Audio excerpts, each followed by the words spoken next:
हमने पहले स्टेप में ये जानने की कोशिश करी थी कि खुदा की ज़ात को हम कैसे एक्सप्लेन करें कहते। तो हमने एक नज़रिया डेवलप किया था कि खुदा वो ज़ात है जिसके पास हर चीज़ का इल्म है। अब हम इस प्रोसेस को थोड़ा सा और आगे बढ़ाते हैं और ये जानने की कोशिश करते हैं कि खुदा जिसके पास हर चीज़ का इल्म है, उसने ये इल्म कैसे लोगों तक पहुंचाया कहते हैं। ये सवाल हमारे जहन में आता है कि इब्तिदा में अल्लाह ने ऐसी क्या चीज़ तख्लीक करी कि जिससे वो अपना इल्म जो उसके पास है वो उस तक पहुंचाया कहते हैं। तो वो पहली तख्लीक जो अल्लाह ने करी कहते वो है रूह। रूह एक ऐसी चीज़ है कि जो लाफानी है।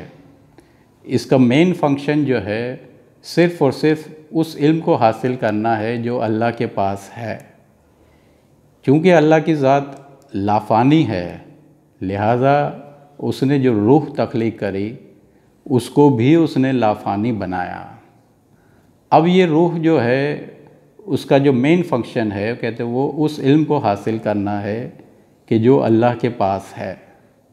इसके लिए सबसे पहली चीज़ जो अल्लाह ने करी कि चूँकि वो अदल करने वाली ज़ात है, लिहाजा उसने ऐसा नहीं करा कि किसी रूह को तो उसने बहुत ही पावरफुल बनाया हो, किसी को उसने कम पावरफुल बनाया हो, या किसी एक रूह को उसने बहुत ज़्यादा इख्तियारात दे के कहते इस दुनिया में भेजा हो, जैसा कि मुख्तलिफ़ नज़रियात हैं कहते हैं।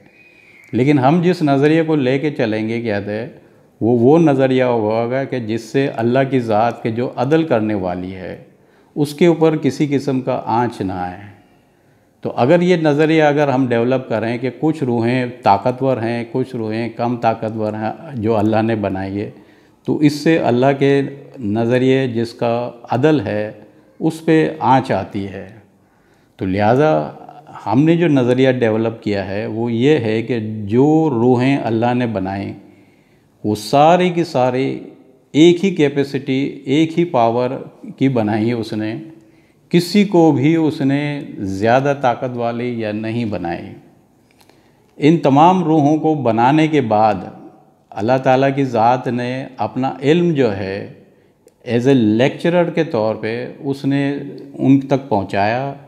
उन रूहों ने उस लेक्चर को सुना और लेक्चर को सुनने के बाद कहते हैं वो इल्म जो अल्लाह के पास है कहते हैं वो उस तक कन्वर्ट हुआ कहते हैं।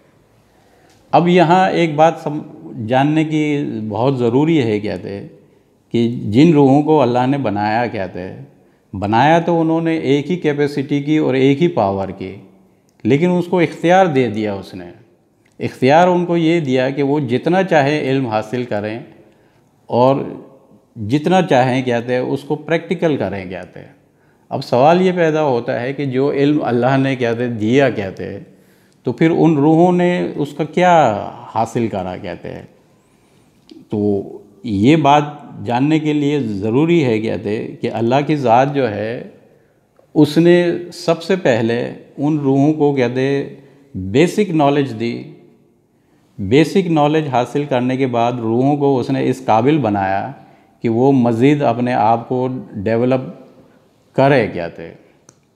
तो ये एक छोटी सी कहते काविश है कहते। अब अगले स्टेप में कहते हम ये जानने की कोशिश करेंगे कि जो बेसिक नॉलेज अल्लाह ने रूहों को अता करी, फिर उसके बाद नेक्स्ट स्टेप में उन रूहों ने उस इल्म से क्या फ़ायदा उठाया कहते हैं, ये हम नेक्स्ट स्टेप में आपको बताएंगे कहते।